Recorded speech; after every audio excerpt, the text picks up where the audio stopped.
이 오디오 드라마의 대본은 AI 프로그램을 통해 제작되었습니다. 사운드로이 오디오 드라마 악마의 손톱. 낭독 윤호, 김우주, 성미라, 정창훈, 이준호, 정성현, 오지향, 박준선.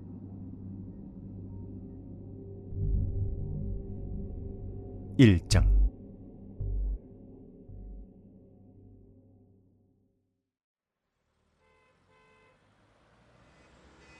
서울의 심장부 명동에 우뚝 솟아있는 70층 높이의 엘리시온 타워는 마치 검은 밤하늘을 가리려는 듯한 거대한 검처럼 번쩍거렸다. 하지만 그 화려함 아래 이 타워의 최상층에 위치한 오피스에서 끔찍한 비극이 벌어지고 있었다는 사실은 그 누구도 알지 못했다. 엘리시온 건설의 회장 박영도는 자신의 책상 앞 의자에 축 늘어진 채로 기대어 앉아 있었다. 그 모습은 마치 줄이 끊어진 마리오네트 인형 같았다. 그의 얼굴은 창백했고 눈은 텅 비어 있었다. 가슴에는 마치 악마의 손톱으로 그어진 듯 깊고 거친 칼 자상이 여러 개나 새겨져 있었고, 그 상처에서 흘러내린 진홍빛의 피가 그의 옷과 바닥을 적셔 붉게 물들였다. 그리고 그의 옆에는 녹슨 칼 한 자루가 버려져 있었다. 처음 영도의 시신을 발견한 것은 그의 비서 김민아였다. 그녀는 퇴근 시간이 다가오자 영도의 결제를 받아야 할 서류들을 챙겨 품에 안았다. 그리고 엘리베이터 옆에 선 그녀는 문 앞에서 잠시 멈칫했다. 엘리시온 타워 최상단에 위치한 오피스에 가기 위해서는 영도의 승인을 받은 IC 카드가 필요했다. 그 IC 카드를 자신의 자리에 두고 온 것을 깨달은 것이었다.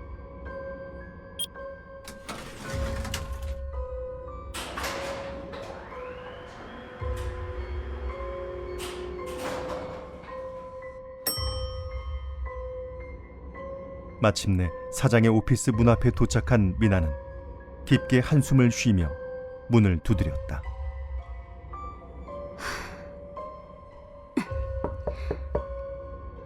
회장님, 말씀하신 서류 가져왔습니다. 잠시 들어가겠습니다. 하지만 안에서 대답은 없었다. 미나는 다시 한번 문을 두드렸다. 여전히 대답은 없었다. 긴장과 불안이 뒤섞인 채 미나는 조심스럽게 문 손잡이를 돌렸다.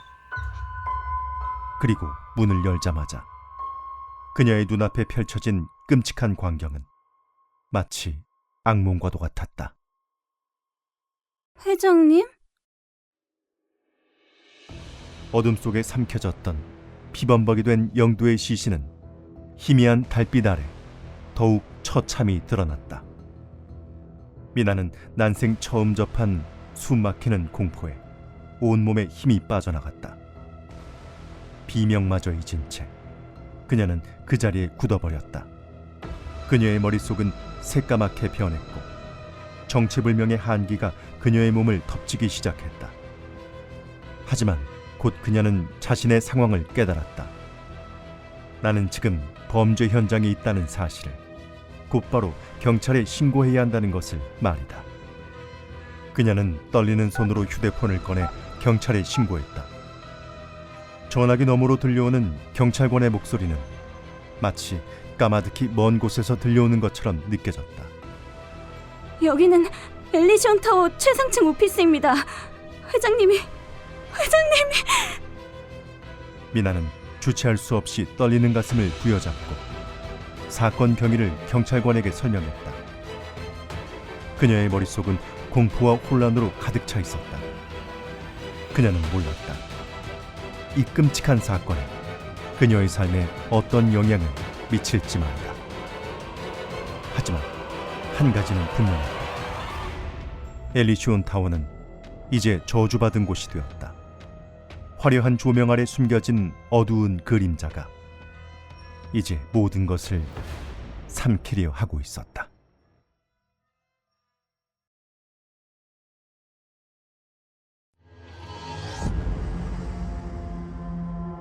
2장.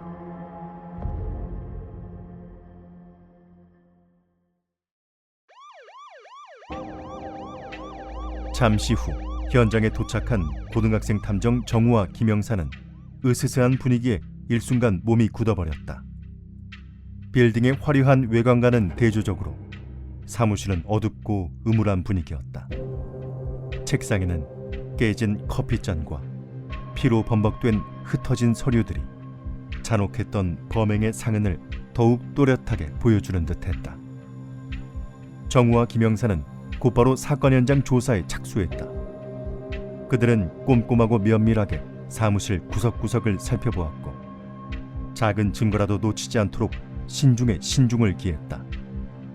그러나 그들의 이러한 노력을 비웃기라도 하는 듯 범인의 흔적은 거의 남아있지 않았다. 유일한 단서라면 박영도의 시체 옆에 놓여있던 녹슨 칼 한 자루 뿐이었다.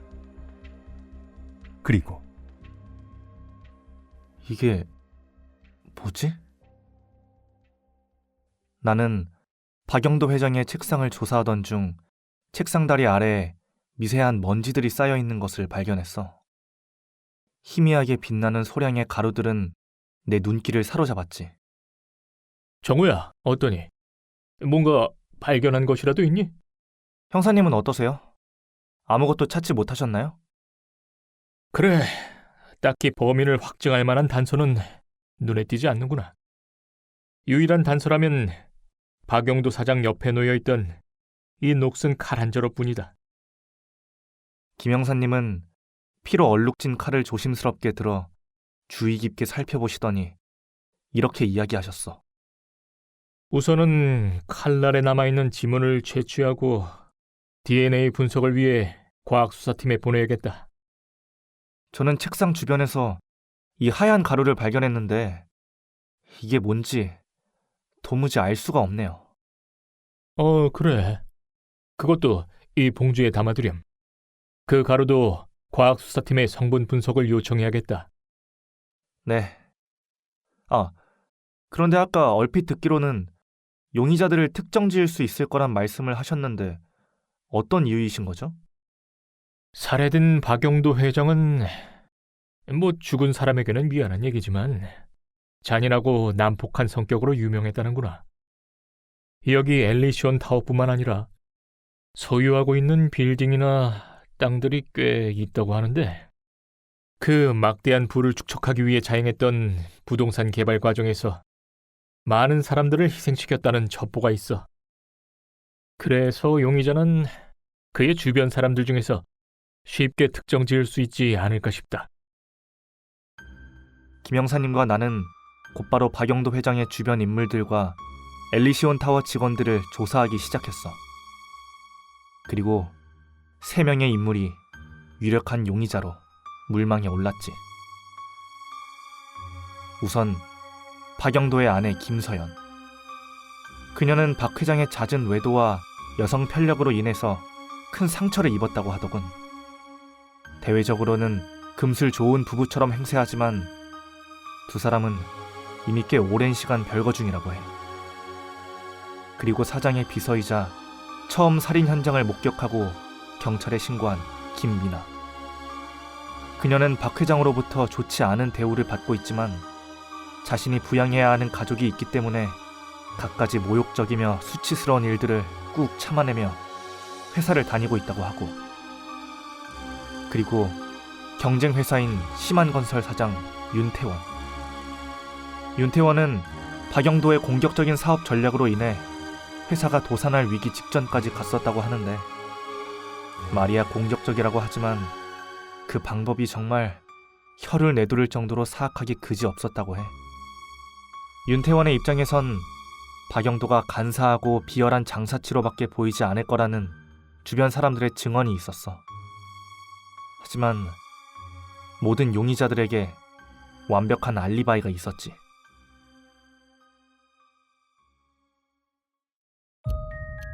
김서연 씨, 남편께서 돌아가셔서 얼마나 상심이 크시겠습니까마는 회장님이 돌아가신 날 저녁 어디에 계셨나요? 오랜만에 만난 친구와 함께 골드백화점에서 쇼핑을 하고 있었습니다. 남편이 돌아가셨다는 소식을 듣고 얼마나 놀랐는지. 김윤아 씨, 회장님이 살해당한 것으로 추측되는 오후 8시 어디서 무얼 하고 있었는지 말씀 부탁드리겠습니다. 7시라면 회사 임원회의에 참석했습니다. 올 초에 저희 타워 바로 옆에 있는 낡은 건물을 하나 매입했는데 그 건물을 회사 직원용 숙소로 리노베이션하고 있는 중이거든요. 그런데 처음 기한할 때 확정됐던 예산보다 비용이 많이 늘어나서 그 때문에 회사 임원회의가 열렸습니다. 그날은 주주들도 함께 모이는 자리였는데 회장님께서 급한 용무가 있으시다고 하시더니 갑자기 자리를 일어나셨어요. 그리고 회의 내용을 저에게 기록하여 가져다 달라고 하셨습니다. 회장님의 마지막 모습을 떠올리니 끔찍해요. 그런데 그 질문은 설마 제가 의심받고 있는 건가요? 윤태원 사장님, 사장님께서는 박영도 회장의 사건이 있던 그 시간 어디에 계셨는지요? 아, 이게 말로만 듣던 알리바이 조사라는 건가? 그래, 박영도 그 인간 때문에 우리 심한 건설이 손해를 입긴 했어. 하지만 그렇다고 내가 박 회장을 죽일 이유는 없지. 나도 박 회장님의 죽음에 큰 충격을 받았거든. 그리고 아무리 내가 박 회장을 죽이고 싶었다 한들 나는 그때 일본에서 돌아오는 비행기를 타고 있었어. 일본에서 바이어들과 미팅이 있었거든. 이 풀릴 듯 하면서도 풀리지 않는 실타래 속에서 나는 무언가 보이지 않는 벽이 있다는 것을 실감했어. 모든 단서가 이렇게 막막할 수가 없었지. 나와 김영사님은 밤새도록 사건 현장을 다시 살펴보았고 용의자들의 진술을 다시금 확인했어. 하지만 여전히 결정적인 증거는 찾지 못했어. 아무런 진전도 없이 사건이 장기전으로 치닫고자 할 무렵 드디어 과학수사팀에서 기다리던 연락이 왔어. 사건 현장에서 발견되었던 증거물들에 대한 분석이 모두 끝났다는 이야기와 김영사님, 보내주셨던 증거물들 방금 분석이 끝났습니다. 윤검시관, 수고 많았어. 우리가 지금 가겠네. 혹시 주요한 단서가 될 만한...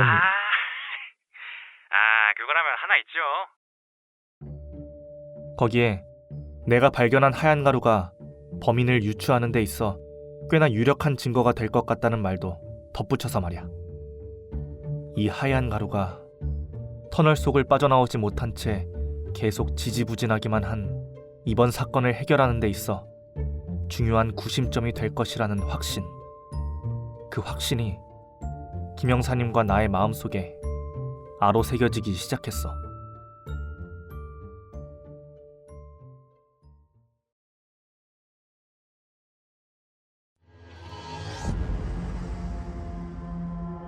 삼장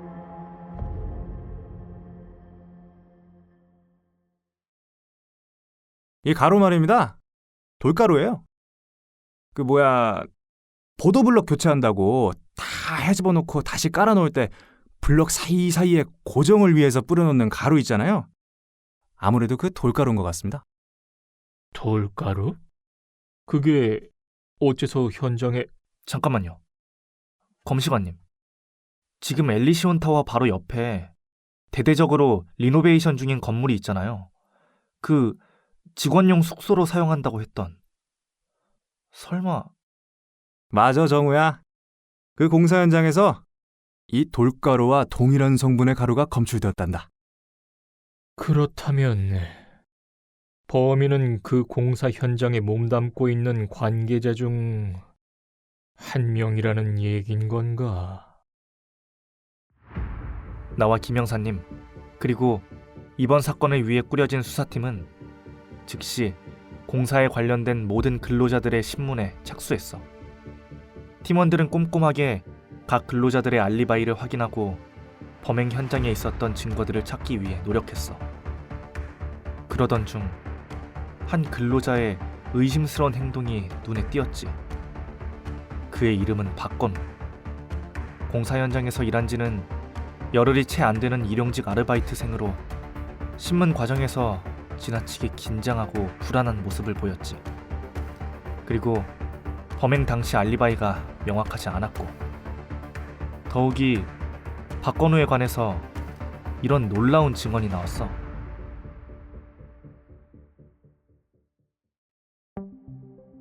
형사님, 건우 그 녀석 며칠 전에 돌아가신 박영도 회장님과 큰 트러블이 있었습니다.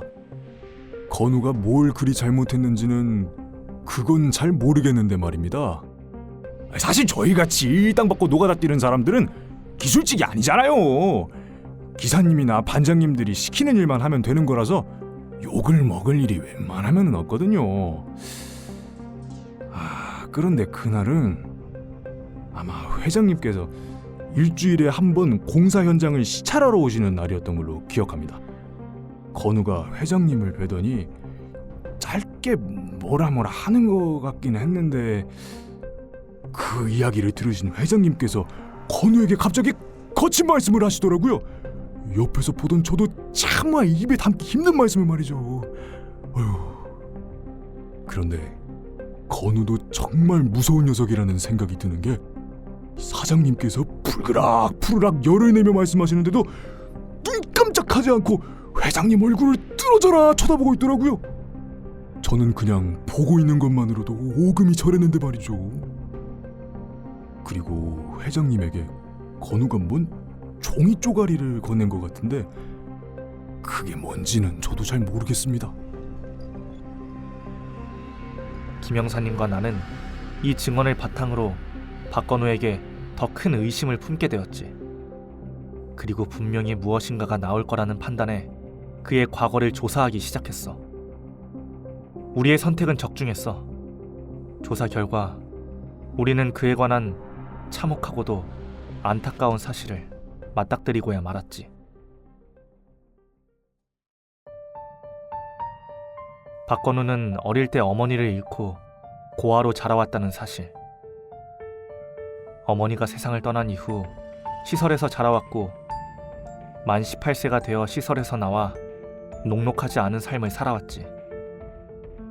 보통 보호 종료 아동들은 시설을 퇴소할 때 얼마의 자립 정착금을 받게 되는데, 집을 구하고 학비와 생활비를 해결하기에는 아무래도 빠듯하다 보니 많은 아르바이트를 전전한 듯 했어. 그런데 우리는 여기서 놀라운 사실을 하나 발견했어. 형사님, 박건우의 엄마 김미영이 박영도 회장의 비서였다고요? 그래, 25년 전 이 엘리시온 건설의 전신인 대동건설을 박영도 회장이 설립할 때 초기 멤버 중 하나였다고 하는구나. 하지만 재직 기간은 10개월로 1년이 채 되지 않았다고 해. 그럼 김미영의 사망 원인은 뭐였나요?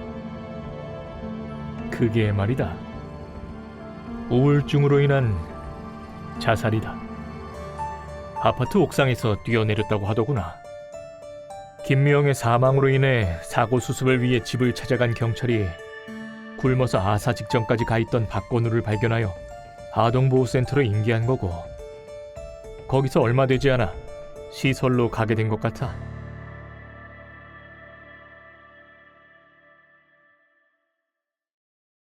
박건우 씨, 단도직입적으로 묻겠습니다. 대체 당신은 박영도 회장과 어떤 사이죠? 그게 무슨 말씀이신 거죠? 회장님과 제가 예전부터 알고 있는 것 마냥 물어보시는데, 엘리시온 건설같이 대그룹 오너가 하찮은 일개 노가다꾼하고 관계가 있을 리가 없잖아요. 당신이 공사 현장에서 박영도 회장에게 몹시 험한 소리를 들었다는 것을 본 사람이 여럿 있어요. 당신 말 맞다나 대그룹 오너가 하찮은 일개 노가다꾼에게 무슨 관심이 생겼길래 그렇게 화를 냈던 걸까요? 그건 아마 회장님께서 시찰 나오셨을 때를 말씀하시는 것 같은데 제가 근무 시간 중에 잠깐 힘이 들어서 담배를 한 대 피우려던 참이었거든요. 회장님께서 그 모습을 보시고 제지하려는 차원에서 언성이 좀 높아지셨던 것으로 기억합니다. 제가 잘못한 거죠. 버젓이 일해야 하는 시간에. 지금도 그때 일은 반성하고 있습니다. 단순히 근무 시간에 담배를 피우려고 해서 그렇게 격앙된 말투로 훈계를 하셨다는 거군요. 네. 회장님께서 돌아가신 일은 정말 애석하지만 그 일과 저를 회장님과 연결시킨다는 것 자체가 좀 억지스럽다고 생각합니다. 그분은 존경받아 마땅하신 분이죠. 맨몸으로 재계 20위권 안에 들어가는 거대한 회사를 일궈내신 분이잖아요. 저는 그 일로 그분에게 악감정은 전혀 없어요. 단순히 훈계 차원에서 혼을 내신 거다. 뭐 일리가 있는 얘기긴 하군요. 그런데 들리는 얘기로는 박건우 당신은 전혀 반성하는 태도가 아니었다고 하던데요. 무슨 말씀이신지 기억 안 납니다. 그래요. 제가 똑똑히 기억나게 해드리죠. 김 형사님은 박건우의 눈앞에 종이 한 장을 들이밀었어. 순간 박건우의 눈은 놀라움에 점점 커져갔지. 하지만 곧바로 안정을 되찾으려 애쓰는 모습이 역력해 보였어. 이게 뭔가요? 설마 우리가 아무런 조사도 없이 당신을 여기까지 불렀을 리가 있겠습니까? 이건 25년 전 박영도 회장의 비서로 일했던 한 여성의 이력서입니다. 이름이 김미영이네요. 당신 어머니죠. 그래서 그게 어떻다는 거죠? 당신의 어머니 김미영 씨는 회사에 입사한 지 10달이 채 되지 않아 퇴사를 했어요. 그리고 4달 후 한 사내 아이를 수원 인근의 산부인과에서 출산했다는 기록이 있더군요. 그 아이의 이름은 박건우. 바로 당신이고. 아니, 대체 그게 저한테 무슨 말을 듣고 싶어서 이러시는 겁니까? 당신의 출생신고서를 확인해보니 아버지가 기재가 되어 있지 않더군요. 20대 초반의 젊은 아가씨가 회사에 입사했지만 10달 만에 퇴사를 한다. 그리고 넉 달 후에 아이를 낳았다. 하지만 아이의 아버지는 알 수가 없다. 우리가 이 이야기를 통해 추론한 내용은 단 하나입니다. 당신의 아버지가 박영도 회장이 아닙니까?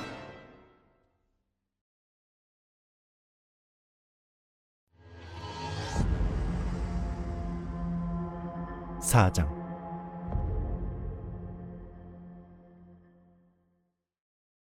박건우의 어머니와 박영도 회장의 관계를 알고 있던 김영사와 정우는 박건우를 추궁하고 마침내 박건우는 박영도 회장이 자신의 친아버지라는 것을 김영사와 정우에게 털어놓는다. 박건우가 알고 있는 내막은 이러하였다. 당시 대동건설의 사장이었던 박영도는 비서였던 그의 어머니 김미영을 결혼을 빙자하여 성노리객감으로 삼았던 것이다. 그리고 이 만행의 끝에는 사생아인 박건우가 있었다. 결혼할 것이라 철석같이 믿었던 김미영은 박영도의 변심으로 인한 충격으로 기나긴 시간을 우울증으로 고통받았고 그 고통은 본인의 삶을 세상에 내던져버리는 참혹한 결말로 이어져 버렸다. 보육원을 퇴소하기 전 원장님께서 어머니 유품이라며 작은 상자를 건네주셨어요. 나에게 애착이라곤 하나도 없던, 나에게 이런 거지 같은 일생을 안겨준 빌어먹을 그 여자의 물건들을 뭐가 좋다고 제가 가져간다 하겠어요? 원장님께 가져가지 않겠다고 거부했죠. 그러니까 원장님께선 그래도 낳아준 엄마인데 엄마를 마지막으로 기억하는 차원에서 같이 열어보자고 하시더라고요. 상자 안엔 자질구레한 물건들 천지였어요. 원래 색깔이 뭐였는지 도무지 가늠도 안 되는 낡은 손수건, 이젠 잉크가 말라 비틀어져 사용 가치가 없는 만년필, 녹이 잔뜩 쓸어서 날것의 쇳내음이 그대로 풍기는 브로치. 더는 보고 싶은 마음이 들지 않았지만 누렇게 색이 바랜 노트가 한 권 눈에 띄더군요. 거기엔 다이어리라고 큼지막하게 써 있었죠. 뭐 그 여자 글씨겠거니 하며 무심코 펼쳐본 그 일기장은 나를 절망의 구렁텅이로 다시 밀어넣는 거지 같은 이야기들로 가득 찬 악취나는 쓰레기였다는걸요. 그래서 자네의 인생을 쓰레기 더미로 만든 장본인인 박 회장을 자네의 손으로 처단하고 싶었다는 건가? 그러고 싶었죠. 그러고 싶었어요. 하지만 제가 무슨 힘이 있겠어요. 그래요. 단 한 번 박영도 회장의 퇴근 시간을 알아내서 그 인간의 차가 로비에 도착했을 때 불쑥 그를 찾아간 적이 있었어요. 그리고 얘기했죠. 김미영 씨를 아시냐고. 내가 이 박건우가 김미영 씨의 하나밖에 없는 아들이라고. 그리고 김미영 씨는 우울증으로 이 하나밖에 없는 아들을 내팽겨치고 저 세상으로 가버렸다고 말입니다. 그런데 그거 아십니까, 형사님? 절개에 찬 내 얼굴을 보고도 박영도 그 사람 눈 하나 깜짝하지 않고 차에 올라타더라고요. 너무 분하고 너무 억울했습니다. 엄마의 인생을, 그리고 제 인생을 이렇게 망가뜨린 그 사람이 너무나도 미웠습니다. 그래서요. 그래서 박 회장에게 복수하고 싶은 마음이 들었다. 그래요. 복수하고 싶었죠. 당연한 거 아닙니까? 하지만 그날 이후로 박영도와는 다시 만날 수 없었어요. 박영도가 새로 리모델링하고 있는 사원 기숙사에 이따금 시찰을 온다는 얘기를 듣고 한 번이라도 더 그를 만나고 싶었어요. 그리고 그를 만나면 저주를 퍼부어주고 싶었죠. 그래서 그 공사 현장에 일용직 잡부로 아르바이트를 시작하게 된 거였습니다. 그리고 때가 왔죠. 그가 시찰을 온다는 얘기를 듣고 나는 준비해뒀던 엄마 사진을 로커에서 꺼내왔죠. 그리고 그와 다시 맞닥뜨렸을 때 그의 눈앞에서 엄마의 사진을 들이밀었어요. 그러자 그는 정신이 나간 미친 사람처럼 제 앞에서 날뛰기 시작하더라고요. 그래요. 나는 그 사람 때문에 망가져버린 내 인생을 보상받고 싶었어요. 이제 이 사람과의 악연은 여기서 마무리하자 싶은 마음으로 그에게 현금 30억을 달라는 쪽지를 건넸습니다. 그거 먹고 당신 눈앞에서 영영 사라져주겠다고 말입니다. 박건우 씨, 그러면 30억을 달라는 제안을 박 회장이 거절했기 때문에 박 회장을 살해했다는 건가? 아니, 제 뒷조사를 철저하게 하신 것처럼 말씀하시더니 대체 제대로 아는 게 하나도 없으시네요.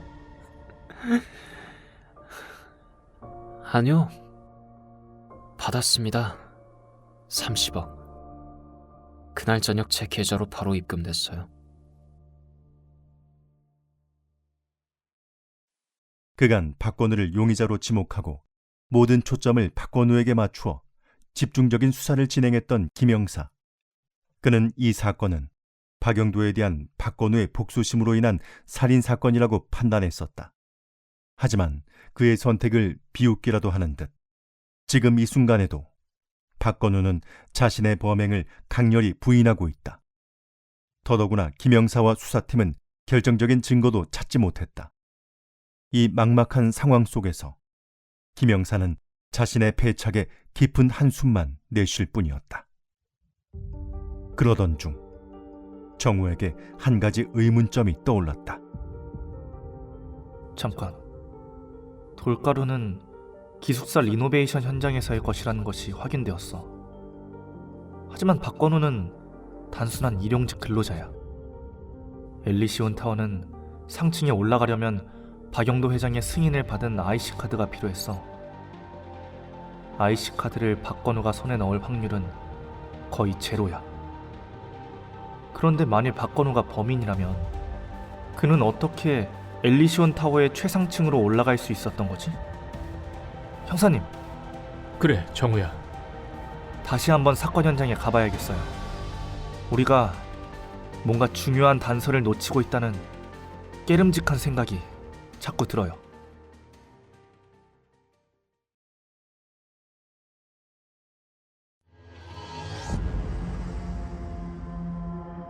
오장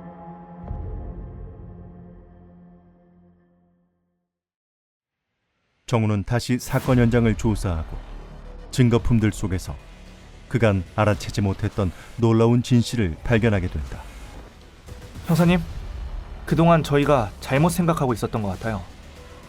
그간 저희가 신문에 썼던 사람들의 진술서들을 다시 한번 확인할 수 있을까요?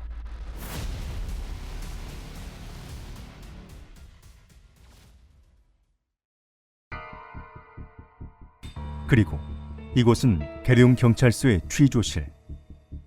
정우와 김영사 앞에 이 사건의 진범이 마침내 모습을 드러냈다.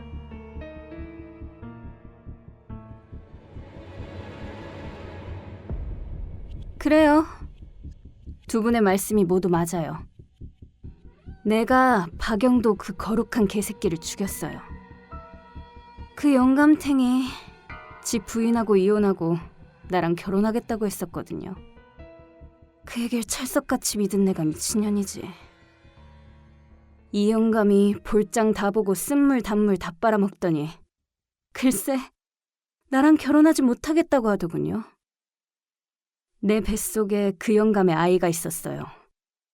이 아이는 우리의 사랑의 결정체가 아니냐, 어떻게 그런 얘기를 할 수 있냐 따지니까 지 새끼인지 어떻게 아느냐고 몰아붙이더군요. 꽃뱀 같은 년, 모질 같은 년, 년이란 년은 다 갖다 붙이더니 이번 달의 마지막으로 저를 비서직에서 내쫓겠다고 하더라고요. 이런 쓰레기는 세상에서 발을 붙이고 살 가치가 없다고 생각했어요. 그래서 죽여버렸죠. 그게 언제였더라? 영감 퇴근길에는 제가 항상 옆에 붙어서 배웅해주거든요. 로비 밖에 세워진 영감차를 타러 나가는 길에 갑자기 불쑥 어떤 삐쩍고름 남자가 우리 앞을 가로막더군요. 갑자기 김미영이라는 여자를 아느냐, 내가 김미영의 아들이다, 우리 엄마는 우울증 때문에 저 세상에 갔다. 뭐 이 사람이 영감의 아들이겠구나 단번에 눈치를 챘죠. 영감탱이 3살 버릇 80까지 간다고 지금도 이렇게 난잡하게 사는 인간이 그때는 더 심하면 심했지 덜할 거라고는 생각하지 않았거든요. 영감은 그래 포커페이스를 유지했겠구나 싶었겠지만 내 눈은 속일 수가 없어요. 김미영이라는 이름 석자에 일순간 굳어버리는 그 인간을 확인할 수 있었거든요. 영감을 보내고 혼자서 터덜터덜 되돌아가는 그 남자를 불러 세웠죠. 이 사람 빼도 박도 못하는 박영도의 아들이구나 확신이 들었어요. 그 비열한 웃음이 꼭 닮았더라고요. 뭐 우선은 그 사원 기숙사 건설 현장에다가 그 남자의 일자리를 구해줬어요. 어떻게든 박영도의 눈에 계속 띄게끔. 그 남자가 박영도에게 충분히 접근할 기회를 만들어준 거죠. 그리고 나는 그 친구를 영감탱이 황천길에 보낼 때 노잣돈이 될 수 있게끔 계획을 세웠어요. 그 남자 복수를 하고 싶다고 이를 바득바득 깔더니 말이야. 고작 30억에 꼬리를 내려버리더라고요. 멍청한 새끼 같으니라고. 김민아의 충격적인 자백 속에서 나와 김영사님은 씁쓸한 마음을 감출 길이 없었어. 맨 처음 그녀를 마주했을 때 겁에 질려 울기를 반복하던 그녀의 모습은 애잔하기 짝이 없었는데 그 눈물은 악어의 눈물이었던 거야. 이윽고 가녀린 그녀의 손목에는 묵직한 2개의 고리가 그녀의 자유를 박탈했어. 그리고 김민아가 나를 보더니 한마디 하기 시작했어. 그런데 거기 탐정 씨, 내가 영감을 죽였다는 걸 어떻게 한 거예요? 서류요. 박영도 사장의 책상에 피범벅이 되어 있던 서류를 보고 알았죠. 서류? 당신은 직원용 숙소 리노베이션 회의 때 사장님이 자리를 비우셔서 회의 내용을 기록한 서류를 사장님께 전달드리러 갔다가 사건 현장을 목격했다고 했죠. 네, 그래요. 그런데 그게 왜... 그 회의 내용이 기록되어 있는 서류가 이 피범벅이 된 서류 더미에서 발견되었어요. 그게 뭘 의미하는지 당신이 더 잘 아시겠죠? 그 서류가 피칠갑을 한 채 이 방에서 발견되었다는 건 당신은 이미 이 서류를 전달하기 위해서 이곳에 한번 왔었다는 얘기가 되죠. 피범벅이 되었기 때문에 이 서류의 내용들을 확인 안 할 거라 생각한 건 당신의 오산이었어요.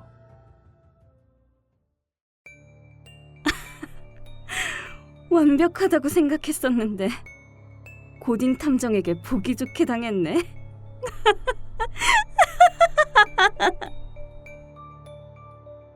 엘리시온 타워. 한때 화려한 불빛으로 밤하늘을 수놓았던 이곳은 이제 김민아의 증오와 복수심으로 진홍빛보다도 더 붉게 물들어가고 있었다. 한 여인의, 아니 2 여인의 비극적인 무대가 되어버린 이곳은 이제 더 이상 화려한 빛을 발하지 못했다. 어두운 그림자가 타워 전체를 천천히 뒤덮어버렸고 엘리시온 타워는 영원한 어둠 속으로 점차 가라앉고 있었다.